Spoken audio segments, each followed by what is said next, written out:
열왕기하 2장에 보면 불의 선지자 엘리야가 하늘로 승천하는 장면이 나옵니다. 창세기 5장의 에녹처럼 자연적인 죽음을 맛보지 않고 하늘로 올라갔다는 것입니다. 성경에는 육체적 죽음 이후에 하늘로 가지 않고 살아서 하늘로 간 인물이 세 사람이 있습니다. 구약의 에녹과 엘리야, 그리고 신약의 예수님이십니다.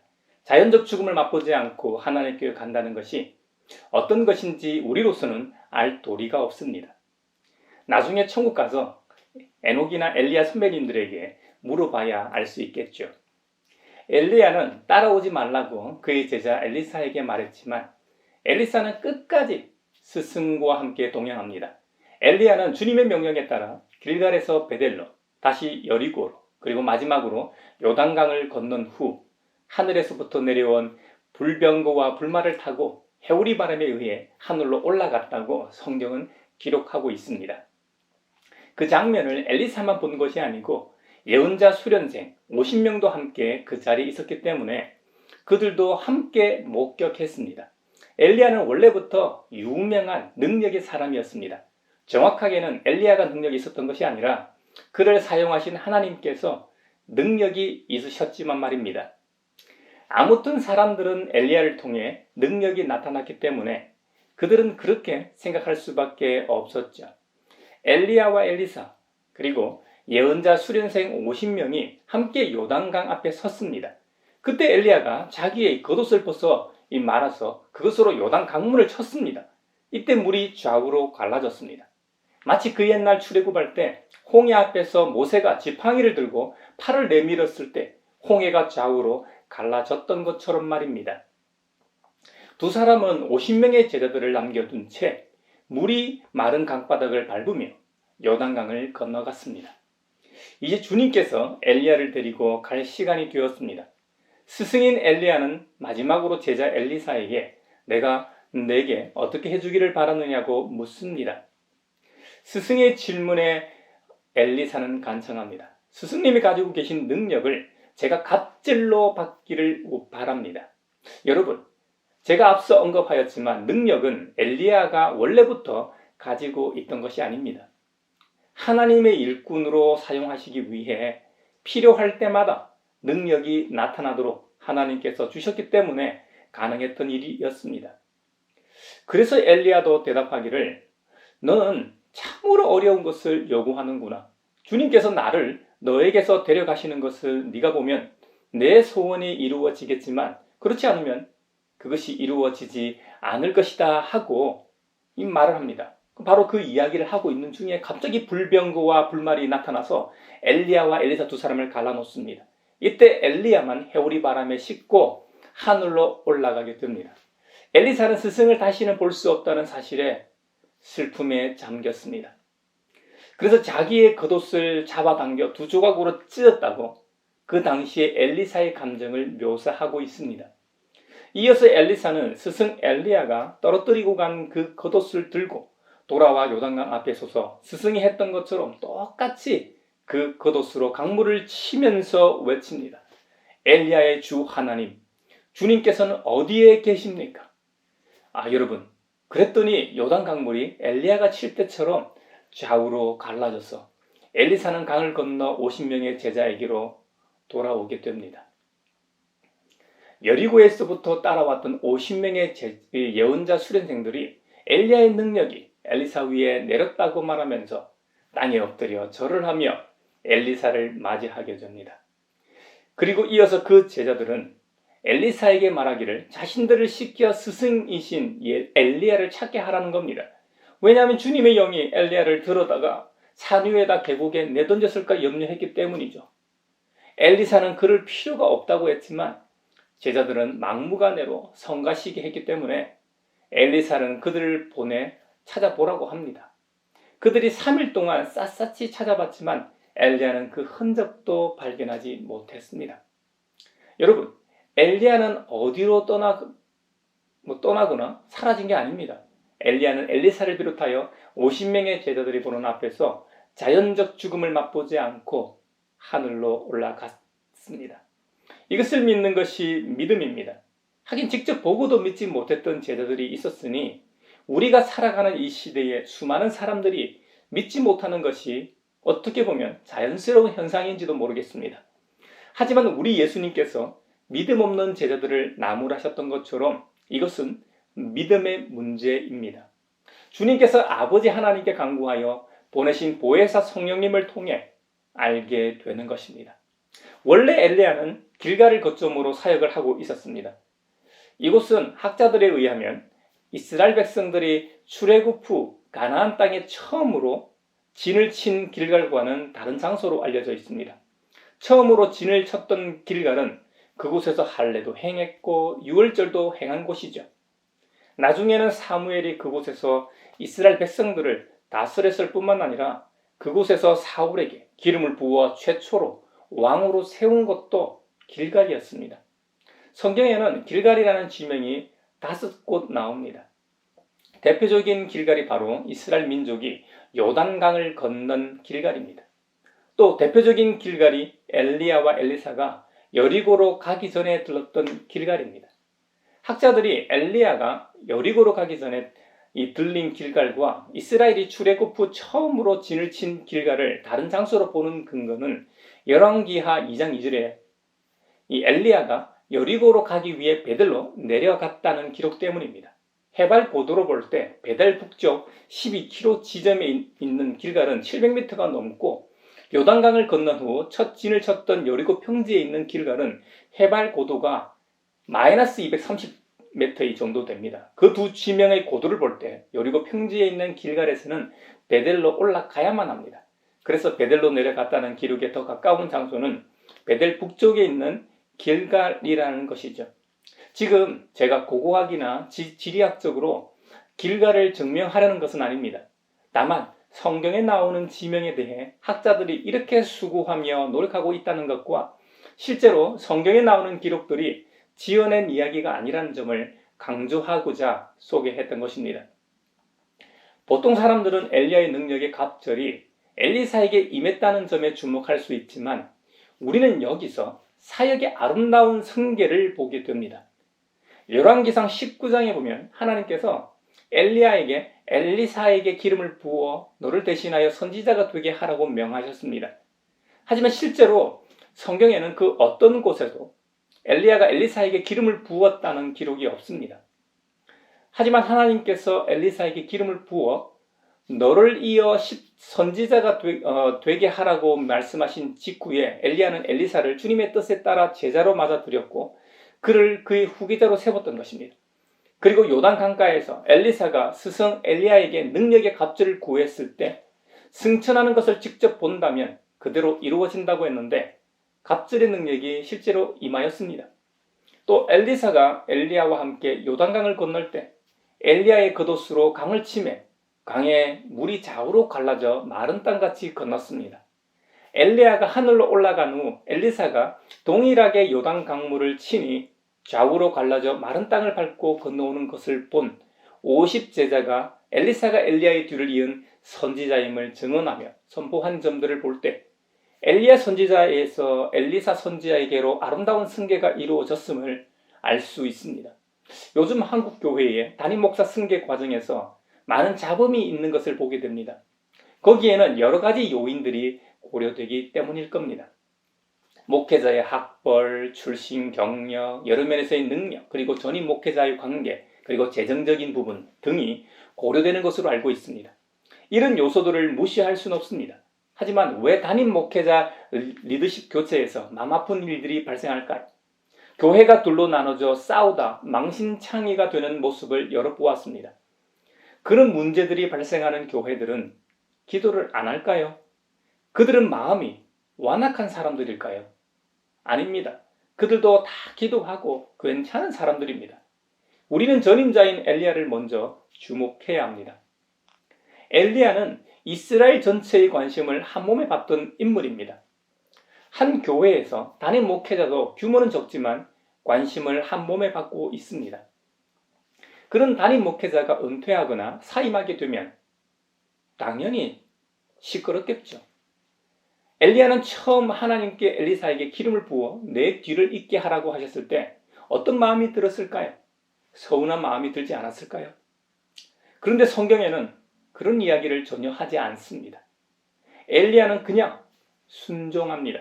엘리사가 자신의 영감에 갑절을 달라고 간청하였을 때도 자신의 것이 아님으로 줄 수는 없지만 아낌없이 주려고 하는 마음을 읽을 수는 있습니다. 이렇게 떠나야 후임자와의 마찰이 없습니다. 다음으로 후임자인 엘리사는 스승의 떠남을 매우 슬퍼했다고 했습니다. 그 행위로 자기의 옷을 잡아 두 조각으로 찢었다는 겁니다. 옷을 잡아 둘로 찢은 것을 원어의 의미를 살리면 매우 큰 슬픔을 나타냅니다. 엘리야의 영성과 지도력의 부재를 아쉬워하는 것이죠. 그러므로 그는 스승인 엘리야의 영감의 갑절을 강구하였던 것입니다. 후임자일수록 새로운 학문과 신선한 점이 있겠지만 이런 겸손한 자세를 취할 때 문제를 야기하지 않습니다. 그리고 무엇보다 중요한 점이 엘리야의 영감을 갑절이나 구할 때 그 영감이라는 것이 단순한 능력이 아닙니다. 성령 인재를 의미하는 것입니다. 성령의 강력한 인재와 운행이야말로 하나님께서 가장 기뻐하시는 일입니다. 하나님 나라의 백성들은 모두가 성령에 감동된 사람들입니다. 우리 모두는 원래 죄의 자녀들이었습니다. 모두가 죄인이기 때문에 영적 자유가 없는 자로서 사탄 마귀의 손아귀에 있던 자들이었습니다. 그런데 예수님의 십자가의 구속이 우리를 자유케 하였습니다. 사도 바울은 증언하기를 하나님께서 우리를 부르셔서 자유를 누리게 하셨습니다. 할렐루야. 하지만 그 자유를 육체의 욕망을 만족시키는 일에 사용하지 마십시오. 사랑으로 서로 섬기는 일에 사용하라고 권면합니다. 그러면서 모든 율법은 우리 주님 예수 그리스도께서 말씀하신 대로 내 이웃을 내 몸과 같이 사랑하여라 하신 한마디 말씀 속에 다 들어있다고 합니다. 사랑. 여러분 한번 생각해 보십시오. 서로 무릇뜯고 잡아먹고 하면 피차 멸망할 뿐이 아닙니까? 믿지 않는 사람들보다 못한 사람이 되고 맙니다. 예수님 믿지 않는 사람들이 우리보다 못한 사람들이란 말이 아닙니다. 죄성을 지닌 인간의 악한 본성대로 사는 것이라는 경고입니다.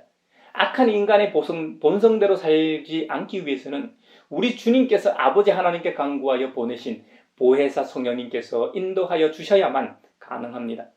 그래야만 육체의 욕망을 채우려 하지 않을 수 있습니다. 우리가 수련을 하고 돌을 닦고 아무리 훈련을 해서 좋은 습관을 길러도 쉽지 않습니다. 다른 길은 없습니다. 오직 성령님의 인도하심만이 우리를 하나님이 기뻐하시는 삶으로 인도합니다. 갈라디아서 5장에서는 육체의 행실을 이렇게 언급합니다. 음행, 더러움, 방탕, 우상숭배, 말술, 원수매점, 다툼, 시기, 분냄, 분쟁, 분열, 파당, 질투, 술취함, 흥청망청 먹고 마시는 이 노름 같은 것들을 예로 듭니다. 반면 성령의 열매는 사랑, 기쁨, 화평, 인내, 친절, 선함, 신실, 온유, 절제라고 예를 듭니다. 성령에 사로잡힌 사람, 즉 성령의 감동을 받은 사람은 세속적 요소인 정욕과 욕망과 함께 자기 육체를 십자가에 못 박았다고 강조합니다. 갈라디아서 2장 20절에 보면 나는 그리스도와 함께 십자가에 못 박혔습니다. 이제 살고 있는 것은 내가 아닙니다. 그리스도께서 내 안에서 살고 계십니다. 내가 지금 육체 안에서 살고 있는 삶은 나를 사랑하셔서 나를 위하여 자기 몸을 내어주신 하나님의 아들을 믿는 믿음 안에서 살아가는 것입니다. 라고 사도 바울이 말하는 것과 같은 것입니다. 성령으로 거듭난 사람은 그 안에 그리스도의 거룩한 영이 내주하시기 때문에 예수님이 기뻐하시는 말과 행동을 하게 된다는 의미입니다. 그러므로 육체의 욕망을 따라 살 수가 없는 것이죠. 믿음으로 의롭게 된 사람은 육체의 행실과 성령의 열매 중 어느 것을 살게 될까요? 당연히 성령의 열매를 따라 살게 되겠죠. 하지만 그 성령의 열매라는 것이 육체의 행실을 통해 나타나게 된다는 점을 우리가 기억해야 합니다. 사람이 천사의 말을 해도 사랑이 없으면 아무 유익이 없다고 했습니다. 천사와 같은 말을 하는 것도 나의 입술입니다. 사랑의 말을 하는 것도 내 입술입니다. 타인을 비난하고 저주하고 축복하는 것도 내 입술을 통해 하게 됩니다. 사랑과 희락과 화평과 오래 참음과 자비와 양성과 충성과 온유와 절제와 같은 9가지 성령의 열매는 반드시 육체의 행실을 통해 나타날 수밖에 없습니다. 그 말은 우리의 성령의 열매는 타인을 통해 증거된다는 말이기도 합니다. 한 사람의 그리스도인이 참으로 진실된 그리스도인인가 그 사람 입을 통해 증거되는 것이 아닙니다. 그 사람을 잘 아는 사람들을 통해 타인을 통해 증거되는 것입니다. 지역사회에 위치한 교회 공동체도 마찬가지입니다. 그 교회 구성원들이 아무리 자기들끼리 사랑을 말하고 자기들끼리 사랑하고 좋다고 해도 그 교회 공동체가 위치한 지역사회에서 인정하지 않으면 소리나는 구리와 울리는 꽹과리가 되는 것입니다. 그러니 우리 모두가 꼭 기억해야 합니다. 성령의 열매는 육체의 행실을 통해 나타납니다. 그래서 우리 주님도 마태복음 5장 산산수훈 8복 다음에 말씀하시기를 너의 빛을 사람에게 비추어서 그들이 너희의 착한 행실을 보고 하늘에 계신 너희 아버지께 영광을 돌리게 하여라고 말씀하셨던 것입니다. 예수님이 어떤 분이십니까? 우리의 죄를 위해 십자가에 달려 돌아가신 하나님의 아들 구세주이십니다. 누가복음 9장 말미에는 그 주님 예수 그리스도를 따라가는 제자들이 갖추어야 할 자세 몇 가지를 언급하고 있습니다. 예수님과 제자들이 사마리아 한 동네에 들어갔습니다. 그런데 그 동네에서 예수님을 영접하지 않았습니다. 그래서 제자들 중 특히 야고보와 요한이 이것을 보고 씩씩거리며 예수님께 말합니다. 주님, 하늘에서 불이 내려와 그들을 태워버리라고 우리가 명령하면 어떻겠습니까? 살벌합니다. 고대 어떤 사본에는 엘리야가 한 것 같이 우리가 불을 내려 그들을 태워버리게 하소서 한 것도 있습니다. 사랑의 사도인 주님의 제자들의 말이라고 믿어지지 않을 정도입니다. 제자들 입장에서는 예수님께서 그동안 하신 일을 생각하면 괘씸하다는 마음이 들었을지도 모르겠습니다. 이 살벌한 말을 들은 예수님께서는 야고보와 요한을 꾸짖으시고 다른 마을로 가자고 하셨습니다. 고대 어떤 사본에는 꾸짖으시고 말씀하시길 너희는 어떤 영에 속해 있는 줄을 모르고 있다. 인자가 온 것은 사람의 생명을 멸하라고 함이 아니라 구원하려 온 것임을 기억하라고 했습니다. 이것은 그리스도의 제자는 겸손과 섬김은 말할 것도 없고 포용할 줄 알아야 한다는 것을 보여주는 장면입니다. 여러분, 우리도 예수님 믿고 너무 좋으니까 가까운 지인들에게 복음을 전할 때가 있지 않습니까? 그런데 되려 돌아오는 것은 삐딱한 말이나 조롱, 적대적 자세로 노골적으로 거부하기도 합니다. 그러면 당연히 우리도 감정이 있기 때문에 기분이 나쁘죠. 그런 일이 여러 번 반복되면 우리도 복음 전하려는 마음은 온데간데 없고 함께 언쟁하며 싸우기까지 합니다. 당시 사마리아인들은 예루살렘이 아닌 자기들이 위치한 사마리아에서 예배를 드렸습니다. 그래서 요한복음 4장에서 수가성 사마리아 여인도 예배하는 장소에 대해서 유대인인 예수님께 어디서 드리는 것이 옳은지 물었던 것입니다. 사마리아인들 입장에서는 자신들과 다른 장소에서 예배를 드리러 가는 예수님 일행을 배척했던 것이죠. 그랬더니 예수님의 제자들 역시 벼락을 내려 그들을 멸망하겠다고 버럭 화를 낸 것이죠. 이것은 우리를 이해하지 못해 적대적인 자세를 취하는 사람들이 있다면 그들에게 똑같이 적대적으로 대하지 말라는 의미입니다. 요즘 정치인들 같이 야고보와 요한의 태도가 우리의 내부 결속을 위한 일같이 보입니다. 하지만 내가 믿는 것을 상대방이 받아주지 않는다고 해서 그것을 자존심과 연결시켜 미워하고 공격하면 되겠습니까? 이것은 예수님을 따르는 제자의 모습이 아닙니다. 이런 일은 정치인들이 잘못했음에도 자기 편을 드는 추태와 다를 바 없습니다. 신앙에도 편협한 근본주의는 경계해야 합니다. 복음은 편협하지 않습니다. 혼합주의는 경계해야 하지만 포용하는 자세는 미덕임을 기억합시다. 주님은 예수님을 따르는 사람으로서 앞만 보고 전진하라고 말씀하십니다. 신앙생활은 취미생활하듯이 시간이 남으면 신경 써서 하는 것이 아닙니다. 제자가 된다는 것은 다른 모든 것을 제쳐놓고 예수님을 따르는 것입니다. 복음을 위한 일을 최우선으로 삼는 것입니다. 우리가 복음을 위해 우리의 모든 것을 포기한다 하고 해서 거지로 사는 것이 아닙니다. 주님은 먼저 하나님의 나라와 의를 구하기만 하면 생활의 기본은 책임지신다고 말씀하신 바 있습니다. 그렇다고 생활 보장을 바라고 제자가 되는 것도 바람직한 것은 아닙니다. 노숙자 처지가 되어도 개의치 않겠다는 각오와 자세로 제자의 삶을 선택해야 한다는 말입니다. 여러분, 우리도 마찬가지지만 유대인에게 있어 죽은 자를 장사 지내는 것은 다른 모든 것에 앞서 치러야 할 종교적 의미였습니다. 유대인들이 그렇게 중요하게 여기는 율법 공부도 이것보다 긴급하진 않았습니다. 더구나 부친을 장사하는 것은 가장 급박한 일임에 틀림없었습니다. 그런데 오늘 본문에서는 예수님께서 그 일보다 주님을 따르는 것이 더 중요하다고 말씀하십니다. 그리고 그보다 덜 중요한 가족과의 작별 인사조차도 시간이 없으니 하지 말라고 말씀하십니다. 그래서 누구든지 손에 쟁기를 잡고 뒤를 돌아보는 사람은 하나님 나라에 합당하지 않다고까지 말씀하셨던 것입니다. 이것은 과장법임을 알아야 합니다. 예수님께서 제자들의 부친 장례를 참석하지 못하게 하거나 가족들에게 예의를 갖추어서 작별 인사를 못하게 했을 리가 없습니다. 그것은 하나님 나라의 긴급성에 대한 역설적 표현입니다. 예수님을 따르는 일, 제자가 되는 일은 세상에서 가장 중요한 일이라는 것이죠. 그리스도인의 삶의 목적이 여기에 있습니다. 이것이 삶의 의미요, 보혜사 성령님이 이끄시는 인생입니다. 우리는 예수님의 후계자로서 작은 예수로서 기독 시민으로 살아가야 합니다. 다시 말하면 기독 시민으로서 기독 시민 공동체로서 더불어 살아갈 때 하나님께 영광이 된다는 의미입니다. 보혜사 성령님께서 저와 여러분과 함께 하실 겁니다. 이번 한 주간도 우리 모두가 예수님을 따르는 자로서 잘 살아내길 바랍니다.